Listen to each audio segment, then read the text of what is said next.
దేవుడు వాక్యానికి ఎంత ప్రాముఖ్యతనిస్తాడో ఆలోచించారా? లేదా ప్రజలు ఆయన హెచ్చరికలను పట్టించుకోకపోతే ఏమవుతుందో ఈ బాధల్లో యిర్మీయా శక్తివంతమైన సందేశం ఇస్తాడు. దేవుని వాక్యం నిజంగా మారదు. ఆయన తీర్పును ఖచ్చితమైనవే, ఆయన వాగ్దానాలు నిజమైనవే. అది విధేయతకు పిలుపైన, తీర్పు ప్రవచనమైనా దేవుడు చెప్పింది తప్పకుండా జరుగుతుంది. ఇవి అన్నింటి మధ్యలో ఆయనకు విశ్వాసంగా ఉండేవారికి దేవుని నమ్మకమైనతనంలో ఆశ అనే తంతు ఉంది.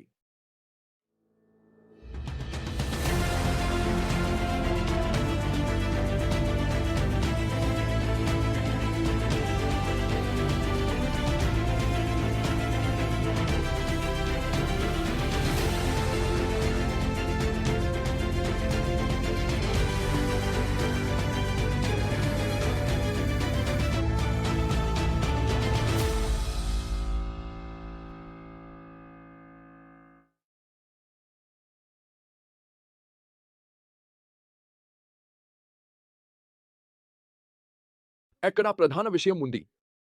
దేవుని వాక్యం నిజమైనదే. ఆయన యోచనలు ఆయన చెప్పినట్లుగానే నెరవేరుతాయి.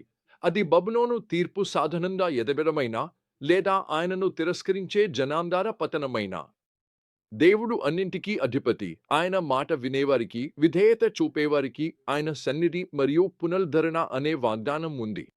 యిర్మీయా 35వ అధ్యాయాన్ని ప్రారంభిద్దాం. ఇక్కడ విధేయత, తిరుగుబాటుకు మధ్య వ్యత్యాసం చూస్తాం.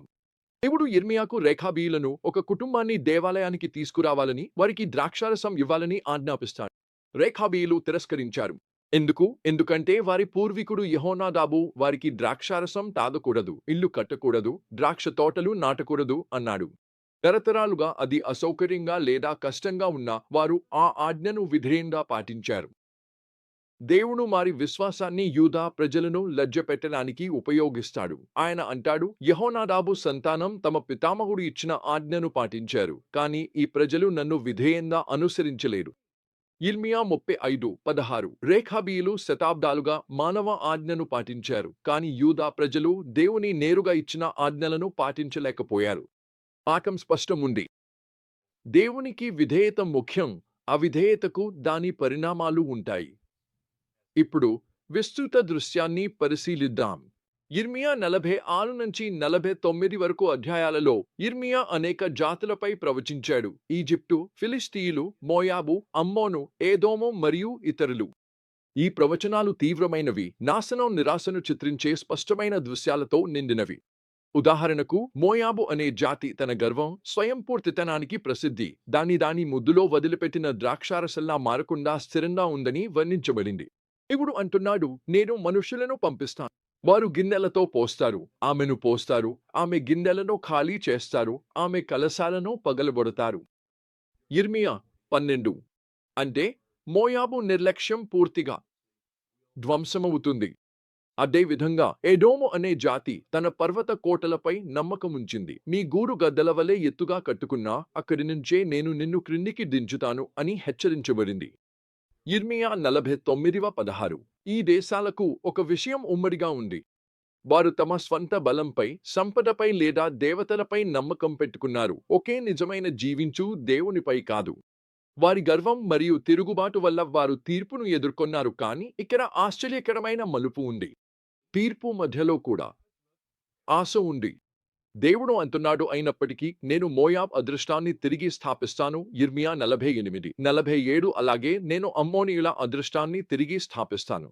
యిర్మీయా 6 ఇది మనకు గుర్తు చేస్తుంది. దేవుని తుది ప్రయోజనం నాశనం కాదు, అది పునరుద్ధరణ.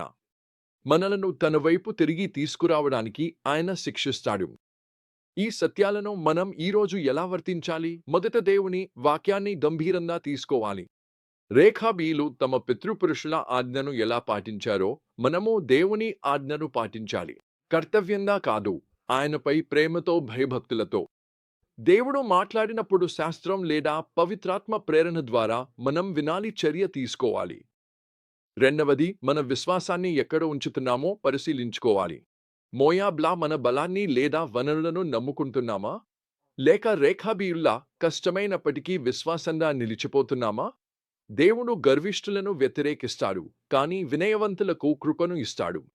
యాకోబు 4:6 మనం తక్కువగా భావించుకుని ఆయనను మాత్రమే ఆధారపడదాం. చివరగా, దేవుని తీర్పులు ఎప్పుడూ కరుణతో కూడినవే అని మనం గుర్తుంచుకోవాలి.